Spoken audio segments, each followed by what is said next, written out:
Professor Rylow diagnosed the England patient as having a very specific disorder, fear of failure. Down here, we have the fear of failure. That is a very, very important negative factor. Fear of failure. Afraid of doing mistakes. Too much fear of failure. Fear of failure is a crippling form of anxiety, a negative reaction to the huge burden of expectation. Players become inhibited, take fewer risks, and consequently underachieve. Fear of failure, it's a big problem in football. They are afraid doing mistakes, afraid not being good enough, and so on. And I think the job as a manager, you have to make them secure, tell them that you don't need to be afraid, just go out. I'm behind you, I take the responsibility and things like that.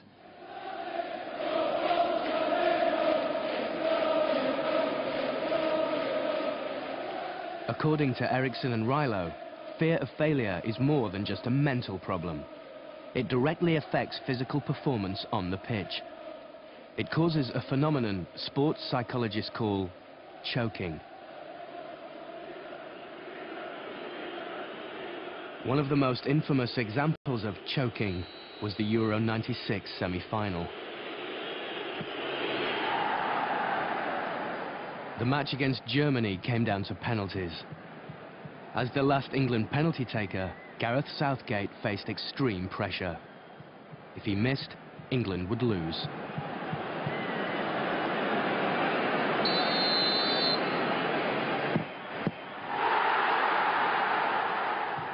Gareth Southgate choked.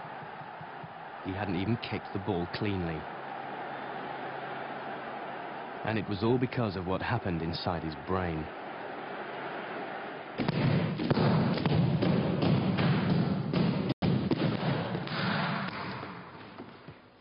At the University of Lancashire, Dr. Rod Corban is investigating precisely why Gareth Southgate choked, by looking at how mental pressure can inhibit a player's physical skills.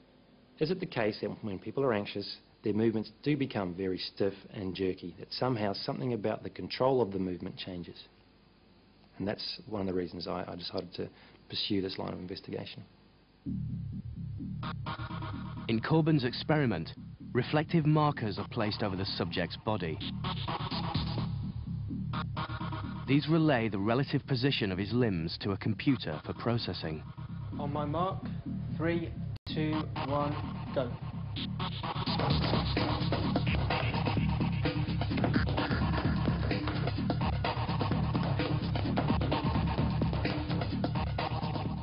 The data is used to calculate the smoothness of his movements.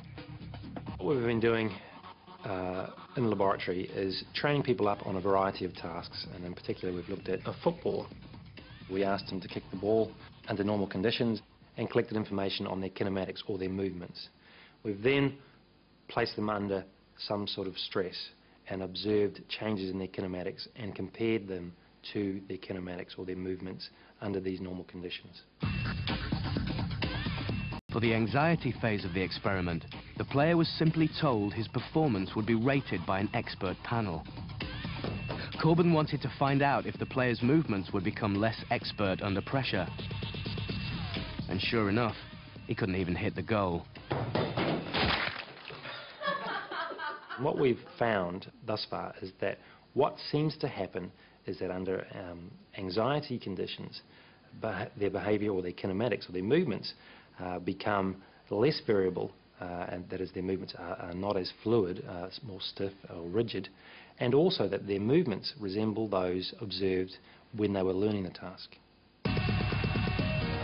Anxiety makes a footballer's movements less flowing, and it's all down to how their brain works.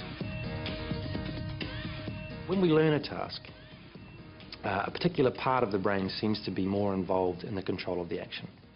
And as we become more expert at the task, a different part of the brain becomes more active in the control of that movement. When learning a new skill, a player has to think hard about what they're doing, and their movements are controlled by a conscious thinking area of the brain called the ventral stream.